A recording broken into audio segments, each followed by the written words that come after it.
Okay, let's check this out, guys. The War Within Alpha Delves. This is the feature I'm actually quite excited about when it comes to War Within. I have a lot of hopeful thoughts about this, but let's see what they say. World of Warcraft's upcoming expansion, The War Within, introduces an all-new pillar of progression for open-world players. Yeah. Delves are 1 to 5 player, role-agnostic adventures found throughout Khaz-Algar. Yeah, we did some of these. Players will typically be able to complete these bite-sized combat, puzzle, and platforming experiences in just 10 to 15 minutes. They're really fast. Providing an additional way to level and an alternative path to endgame rewards alongside Mythic Plus dungeons, raids, and PvP. Like the music, it's good. By the way, chat, I saw some. I don't recall which developer it was that was on Twitter, but they basically mentioned that they want to have the difficulty for the final delve, which is delve 13, to be quite similar in difficulty to the Mage Tower. So we could actually be looking at somewhat of a kind of Mage Tower kind of vibe, which I think could be super sick. Players can dive into delves alone or in parties of any number up to because the developers obviously have done internal testing, and the highest level of the delve should be similar in difficulty to that. 5, and any combination of classes and roles are viable, letting you approach each adventure as you see fit. Multiple healers could offer a safer way to travel, but prioritizing damage output might allow you to sprint through at record pace.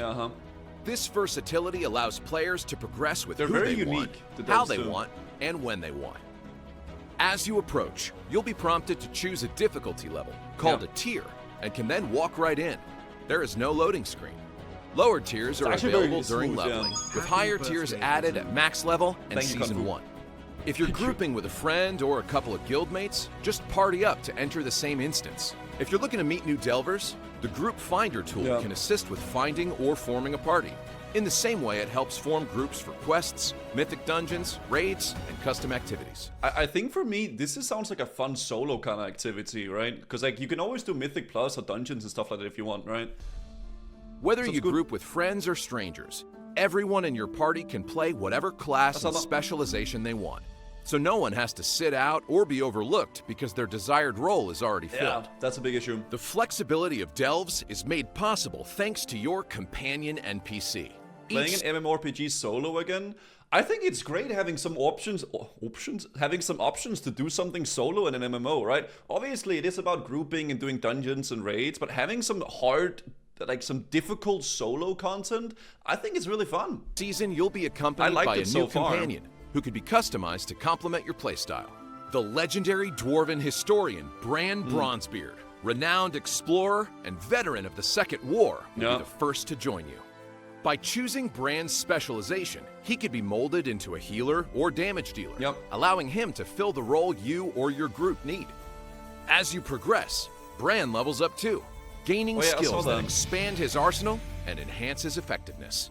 If you want to focus on damage output yourself, Healer Bran is happy to throw a potion on the ground that heals allies. Or, with a damage-focused Bran, you could activate his Gryphonen's battle harness, which lets him bombard enemies with lightning hammers from atop his loyal Griffin.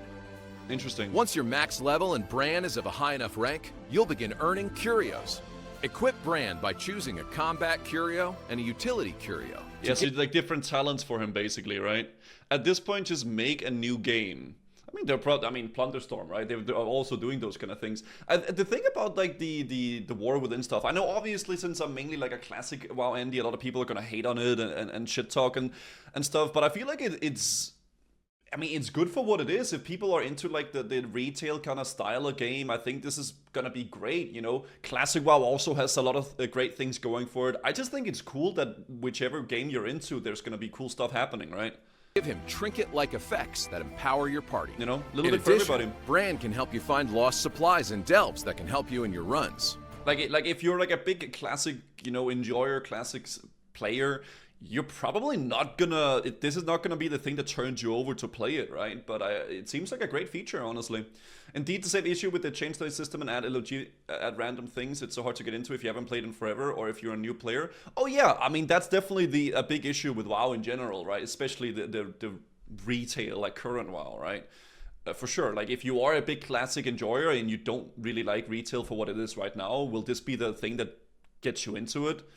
I mean, probably not, but if you do like these kind of stuff, then it's gonna be really fun, I think. There will be 12 different delves to explore at launch, and you can expect to find some in each of the new zones. In the Isle of Dorn, you venture into the Earthcrawl Mines, a dig site that has been taken over by Nerubians. It's very unique. In Hallowfall, you must carefully explore the sinkhole, the very bottom of the zone, where all the water gathers and Cobus lurk and lure in their victims. In the Ringing Deep's Dread Pit, you'll spelunk into a forward base of operations that the Nerubians are using to lay assault on the machine speakers. And more adventures await in Azj-Kahet to discover for yourself. That's cool. Upon the start of Season 1, a 13th delve will become unlockable. Focusing on a single boss encounter, players must now brave the enemy's lair and defeat. That's cool. Okay, so the 13th layer is literally just a boss. This is what I'm saying about the Mage Towers. Like, are they actually bringing it back in some sort of a way? I think that's pretty dope. Beat the greatest threat yet. I like that. That's something I could be really hyped about, having like a big boss challenge like that to go in and do, especially when there's so many delves, right? Because in Dorn, there's already in the Alpha 3, and I think there's gonna be way more, right? Those are designed with... Did I enjoy Torghast and Shadowlands? I know a lot of people hate Torghast and a lot of people like really shit talk it. I think Torghast was a quite fun game mode for what it was. The thing that made it not fun was that it was so mandatory to do and it became more of a chore. You didn't really do it because you wanted to like have fun with it or maybe farm like some you know, pets or some transmog. You did it because you had to do it, right? And that just by default made it not fun. But I think overall I enjoyed Torghast, but it just... the wrong way of doing it, right? Viewer aid hype. Yo, Vader, thank you for the 12 months, man. Thank you so much. That's understandable. I felt the same way. I think a lot of people did. Playability in mind and feature changing objectives. I liked the like roguelike kind of part of it though, where you like build up your character like that, right? But that doesn't. This is not like that. You don't get power-ups that stay permanently in the delves. You get like 1 minute power-ups right here and there. This means delves are dynamic, with each offering... I just don't love WoW. That's fair enough too. Multiple experiences.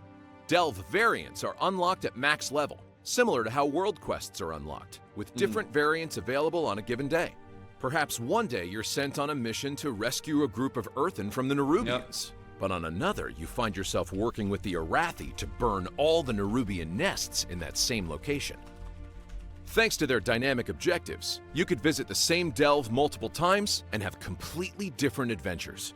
Wait, so this is actually an underwater delve. I saw this earlier, and I was yapping about something else, so I didn't get to mention that, but there's actually gonna be an underwater delve? That's freaking badass. Completing delves will reward you with a variety of valuable loot. Get to the treasure room at the end of a delve, and you'll find chests that will provide you with guaranteed core progression rewards, upgrade track currencies, delve currency, and more, including a unique reward. The Delver's dirigible mount can only be earned through delves. It's a cosmetically customizable flying machine that allows you to mix and match various modules to create your own dynamic flight masterpiece. As you complete more of these adventures and journey into Azeroth's core, you'll learn new customization options. The sentence core progression materials does sound a little bit worrying, yeah, I do agree. The materials that I got in the alpha was actually only utilized really for cosmetics. With more choices added each season. But yeah. Core progression items earned scale all the way up into the endgame.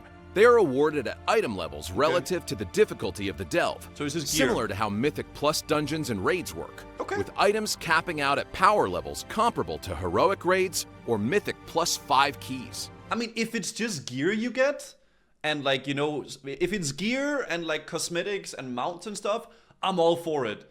But if it's like a currency that you, or like some sort of a thing that you have to farm to like progress, that's not good. If it's just gear and you can farm stuff like that, that's awesome. Because you can farm gear in many ways then, right? And that would be just another way of doing that. What's up, Eric? Plus 5 gear is kind of Yeah, it's not the best. Plus 5 mythic is like decent gear, right? Even the Great Vault itself is being updated to include reward choices for completing delves, offering players a chance to earn powerful items on a weekly basis. Delve currency can be used to buy collectibles and entry-level Warbound gear. You can also find the collectibles and Warbound gear in chests directly. It's interesting though. As well as transmogs, pets, toys, recipes, and reagents. Keep an eye out for new hat cosmetics that can drop. and embrace your inner kobold or fungus. Are you ready to dive into delves? Experience a more flexible, more customizable World of Warcraft in the War Within. Embrace your inner fungus. Yeah, I mean, it's pretty cool, dude. Honestly, like, I'll link the video here, guys. The thing that makes me the most excited about it is the fact that they're talking about them being like kind of like a Mage Tower single boss kind of vibe, right? I'll show you guys the vendor real fast. Over here at Brand's Bronzebeard, this is where we can go to a delve treasures at Surfingly Megalton here. You get something called resonance crystals by doing delves, and these can be purchased for different kind of transmogs, right? Mushroom hats over here. This hat looks so crazy. You know, little fish hat here. What are they called? Like the things like that. You know, these things. This is the thing I have as well. Finally have time to catch a Guzu stream. Yo, Crocy! Anglerfish, exactly. Crocy, thank you for the 12 months. Anglerfish here. There's the Bronzebeard hat. There's some back spines like this, and a horn. So obviously they might add more cosmetics. I feel like they should keep it at that though for the delves, right? I don't think there should be some sort of void ash or something you gotta progress with it. If it's just gear, like straight gear upgrades and pets and transmog and cosmetics, that's awesome. And more so just focus on the challenge, right? I think that'd be great.